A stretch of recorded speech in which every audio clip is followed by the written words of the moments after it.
Limpahkan keberkahan insyaAllah kepada kita sekalian dan para guru-guru kita, wabil khusus sahabat majlis Al-Habib Ali bin Abdul Rahman, diberikan kesehatan dan segenap para habaib, para kiai dan semua yang hadir tempat ini.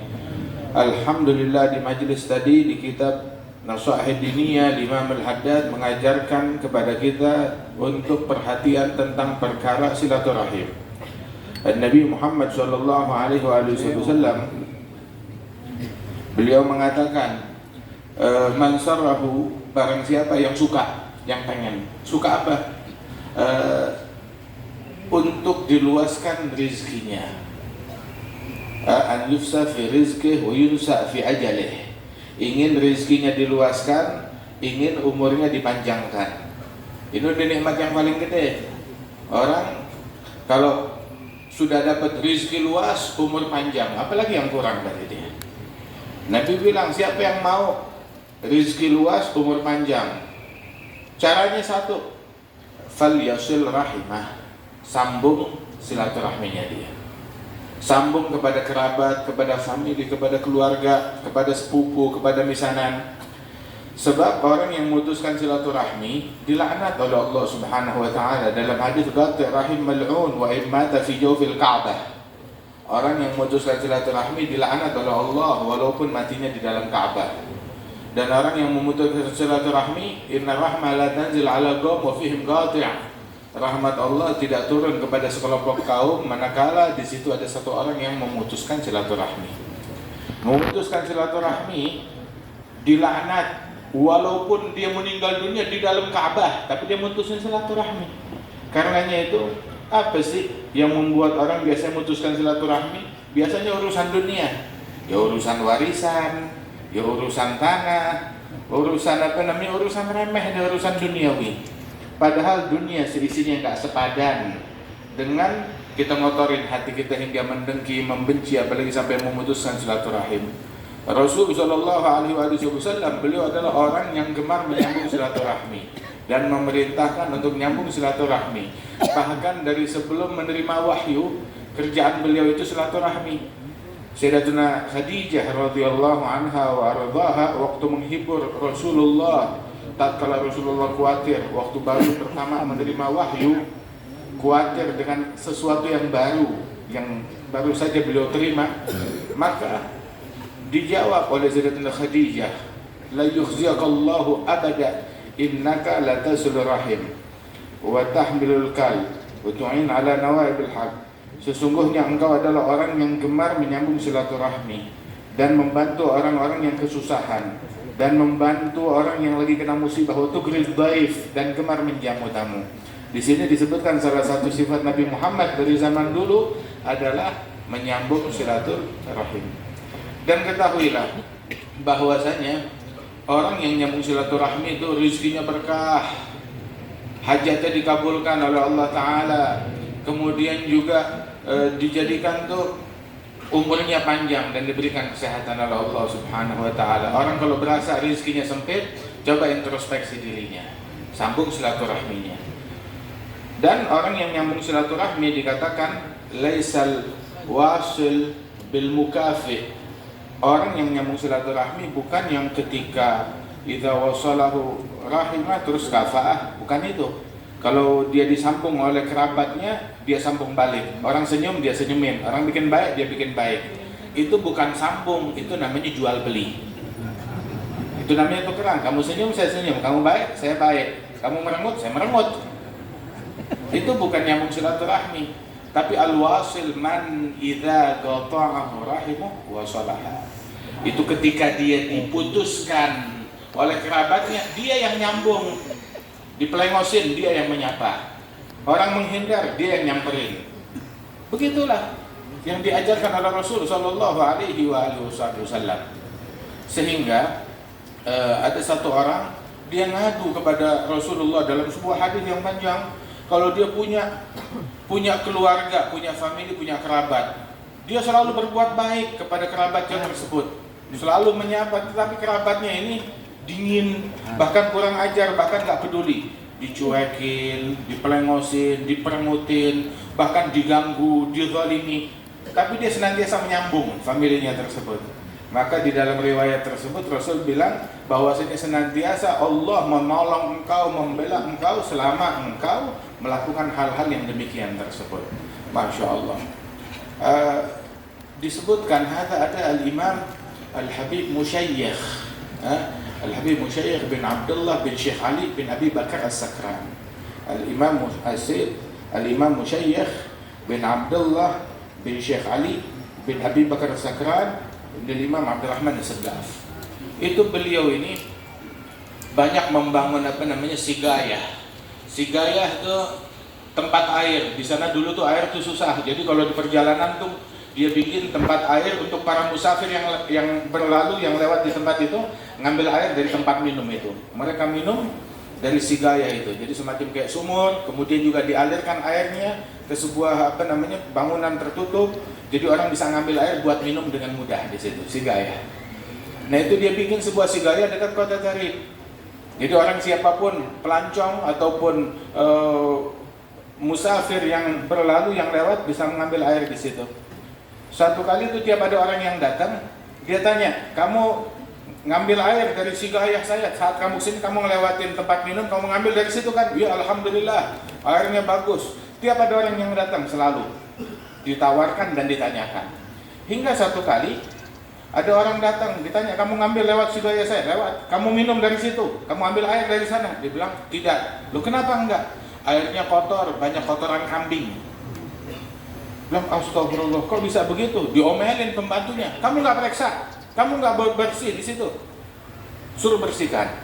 Udah selesai dibersihkan, sudah. Keesokan harinya ada lagi tamu yang datang dari luar kota. Kamu lewat di tempat minum itu, kamu minum. Bilang, kotor, ada kotoran kambing. Bilang, enggak, sudah dibersihkan. Bilang, saya barusan berapa jam yang lalu lewat di situ kotor. Saya mau minum nggak bisa. Oh, ini ada yang sengaja berarti. Ada yang usil, ada yang iseng. Akhirnya dia perintahkan kepada pembantunya, bersihkan lagi. Selesai dibersihkan, malam kamu jaga di sana. Kamu jaga di sana, tapi apapun yang kamu lihat, mulut tutup. Jangan berbuat apapun. Kamu cuma mengamati, cuma ngelihat, jangan bertindak apapun. Maka malam hari itu udah dibersihkan, malam hari dia jaga di sana. Ada satu orang datang. Saat orang itu datang, dia kotorin itu tempat, bawa kotoran, dia isi dengan tanah, dia isi dengan kotoran kambing. Ketahuan, rupanya memang betul ada orang yang iseng. Keesokan harinya dia lapor ke majikannya, bilang, wahai guruku, betul ucapan kamu, ada yang iseng. Begitu. Dan yang iseng bukan orang lain. Tahu siapa yang iseng? Misanan kamu sendiri, saudara kamu sendiri, sepupu kamu sendiri. Maka Habib tersebut nggak terpancing. Dia bilang, ini omongan cukup habis sampai di sini. Kamu jangan cerita ke siapa-siapa, diam urusan ini. Baik. Sudah. Akhirnya dia datang, dia panggil anak-anaknya, "Sta'al ya uladi." Dipanggil semua anak-anaknya dan cucunya dia. Bilang, abah punya sepupu namanya Fulan. Kalian kapan terakhir ziarah ke rumahnya? Kalian kapan terakhir ngejenguk dia? Bilang, bah, terus terang kita udah lama nggak silaturahmi ke orang tersebut. Bilang, nah ini kesalahan kita. Ayo silaturahmi ke rumahnya. Datang ke rumahnya, masing-masing bawa apa yang dia punya. Alhasil mereka bawa udah buah-buahan, bawa korma. Datang sama-sama Al-Habib Musyaykh ke rumahnya. Diketok rumahnya, itu sepupunya, dia buka pintu, dia nggak menyangka yang datang Al-Habib Musyaykh. Itu ketika dibuka pintu dia ketakutan, dia pikir, wah saya ketahuan nih, di sweeping, digerebek. Dia pikir begitu. Dia buka pintu, dia udah ketakutan. Al-Habib Musyaykh langsung meluk dia, ya akhi, wahai saudaraku, maafin, saya lama nggak berziarah kepada engkau. Al-Habib Musyaykh yang minta maaf. Begitu kemudian duduk, nggak mungkin urusan yang begituan, sama sekali nggak dibahas. Tapi dengan sikap, dengan akhlak, dia bawa keluarganya semuanya, bawa hadiah yang bisa mereka bawa. Udah selesai mereka pulang ke rumahnya, udah clear deh urusan mereka. Terus dia bilang sama pembantunya, malam ini, itu kan tempat masih kotor, malam ini kamu datang ke sana gak usah bersihin, kamu nonton aja dari jauh, kabarin saya. Apa yang terjadi? Itu malam sepupunya itu datang ke sana, bawa apa? Bawa ember, ya, bawa sikat, ngebersihin itu tempat. Dia yang bersihin sendiri, dia yang wangiin sendiri, dia ngisi air sendiri. Subhanallah. Kadang tuh orang tuh nggak perlu banyak dalil, nggak perlu banyak hujjah. Yang nggak bisa diobatin disembuhkan dengan dalil, dengan hujjah, dengan alasan, disembuhkannya dengan akhlak. Nah cuma kadang gini pintar ngomong, cuma bodoh di dalam berakhlak. Akhlak kita, perangai kita beda dengan omongannya kita, dan orang menjauh daripada hakikat gara-gara perangai kita yang tidak baik. Dan akhlak tersebut adalah senjata yang paling ampuh. Wali Songo datang ke bumi Indonesia, orang pada masuk Islam dengan apa? Dengan akhlaknya mereka, dengan sifatnya mereka, dengan perangainya mereka, dengan budi pekerti mereka. Nyambung silaturahmi. Rasul Shallallahu Alaihi Wasallam, sahabat yang pada masuk Islam, dipesenin oleh Nabi Muhammad tetap silaturahim. Waktu Nabi hijrah ke Madinah Al-Munawwarah, datang ke Madinah, apa pesan pertama Rasulullah kepada para sahabat? Abdullah bin Salam bilang, kalimat pertama yang saya dengar dari Nabi Muhammad, tahu kalimat apa? Ayyuhan nas, afshus salam, silul arham, at'imut ta'am, sallu billail wan nasu niyam, tadkhulul jannata bisalam. Abdullah bin Salam bilang, kalimat pertama yang saya dengar dari Rasulullah waktu hijrah ke Madinah. Nabi hijrah itu dalam keadaan dikejar, mau dibunuh. Sampai ke Madinah bukan memprovokasi massa, ayo kita bangkit, habisin semua orang kafir, enggak begitu. Tapi Nabi panggil semua manusia, ayyuhan nas, wahai manusia, muslim, kafir, Yahudi, muhajirin, ansar, dari semua suku dipanggil untuk turut andil. Dalam apa? Ini dalam poin yang disampaikan oleh Nabi Muhammad. Hei sekalian manusia, apapun agama kalian, latar belakang kalian, suku kalian, afshus salam, sebarkan salam. At'imut ta'am, kasih makan orang-orang. Silul arham, sambung silaturahmi kepada sesama. Gak peduli mau beda agama, mau beda suku, sambung silaturahmi. Kemudian juga sallu billail wan nas niyam, ajakan dakwah dari Rasulullah. Ayo sholat malam, diajak masuk Islam, diajak ke dalam agama Islam. Sholat malam, ketika manusia tidur masuk surga. Tahiyyatuhum yawma yalqawnahu salam. Rasulullah Shallallahu Alaihi Wasallam itu ngajarin kita tuh untuk menyapa, ketemu orang, apalagi ketemu kerabat dan family. Menyapa, apalagi zaman sekarang, kadang kita nggak sempat datang, kita bisa menyapa lewat telepon, bisa menyapa lewat pesan singkat. Assalamualaikum, apa kabar? Semoga sehat selalu. Begitu. Mohon doanya, begitu doang. Cuma begitu doang. Hatta ba'du salihin, sebagian para awliya wa salihin, tahu kerjaan mereka apa? Mereka tuh punya daftar, punya list. Itu nama-nama kerabat, family dan teman-teman dia. Itu tiap hari dia datangin satu nama atau dua nama, dia ziarah ke rumahnya, datangin. Tiap hari.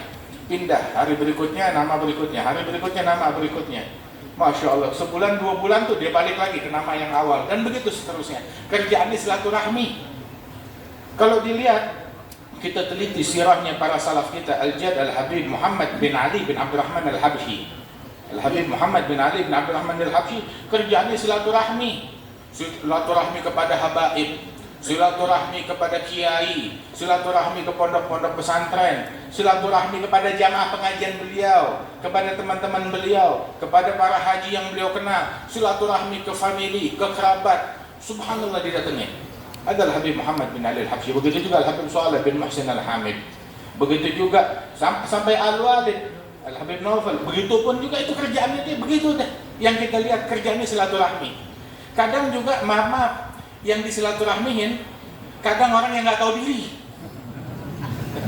Saya pernah nganterin abah saya silaturahmi ke rumah satu orang dikasih tahu, begitu ada Habib Naufal di depan, tahu apa yang dilakukan untuk orang? Bilang aja saya lagi tidur. Dikiranya kita budek apa? Kita anaknya kesal, tapi abah saya sama sekali nggak ada kesal-kesalnya. Udah gitu berapa minggu kemudian didatengin lagi ke rumahnya. Masya Allah, nggak ada tersinggungnya, nggak ada marahnya. Wah, kada. Nah ini kita diajarin silaturahmi kepada siapapun.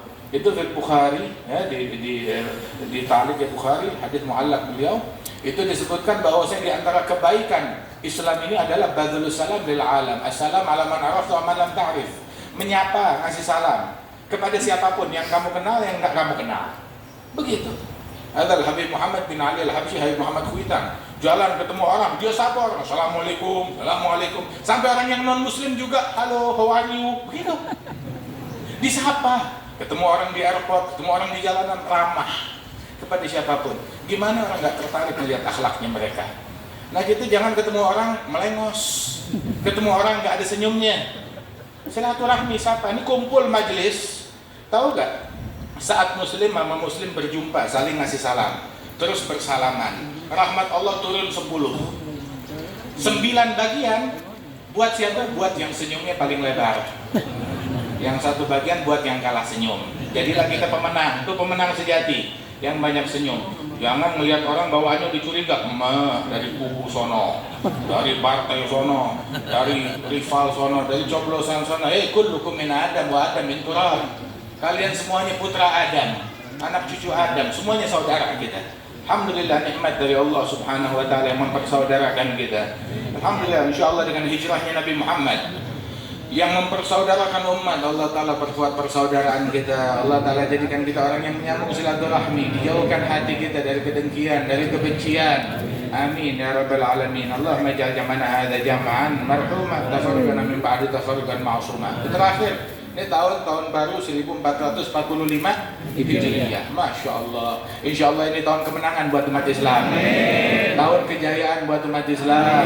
Tahun kesuksesan buat umat Islam. Menangnya umat Islam gimana? Bukan menang kampanye. Jangan ngeros pikiran. Bukan menang kursi. Kalau punya kursi dibilang menang, Firaun dan menang. Pemenangnya Firaun apa Musa? Nabi Musa yang menang. Lah, itu mah kursi gampang belakangan. Orang kadang kalau diartikan menang, otaknya yang bunyinya ke sono. Nah, menang, kita tahun ini jadi pemenang, nggak ketinggalan sholat jamaah lagi. Nah, itu pemenang. Pemenang adalah nggak ketinggalan lagi takbiratul ihram bersama imam. Pemenang, dia nggak telat subuh.